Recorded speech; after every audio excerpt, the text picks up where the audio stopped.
नमस्कार, माझं नाव श्वेता. मी 2 गोंडस मुलांची आई आणि एक लाडावलेली बायको. तर माहिती आहे थोडा उशिरा व्हिडिओ येतोय. उशिरा नाही, खूप उशिरा येतोय व्हिडिओ. कारण का ना आपली 2 नक्षत्रांना सुट्ट्या आहेत. त्यामुळे ते छातीवर चढून दणादण नाचत होते.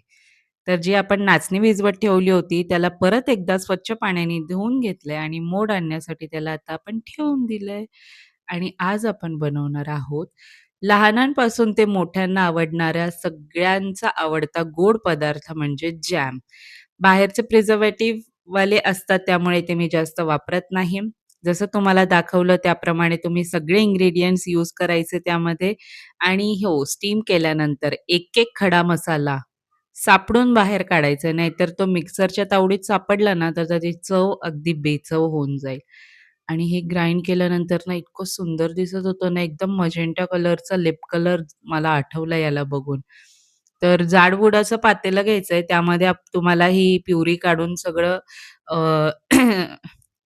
शिजवायला ठेवायचंय. तर यामध्ये तुम्ही गुळाऐवजी मी इथे गूळ वापरलाय चवीप्रमाणे. तुम्ही गुळाऐवजी देसी खांड म्हणून येतं, तर देसी खांड पण तुम्ही इथे वापरू शकता. आणि जसं आपण गूळ टाकतो तसा त्याचा कलर चेंज व्हायला सुरुवात होते. त्यामध्ये मी 1 चमचा तूप पण टाकलंय थोडं मॉइश्चरसाठी आणि स्प्रेड ईझी होण्यासाठी मी थोडंसं तूप टाकलंय 1 चमचा. आणि मला जवळ-जवळ 1 पाऊण तास लागला हे जॅम बनवायला.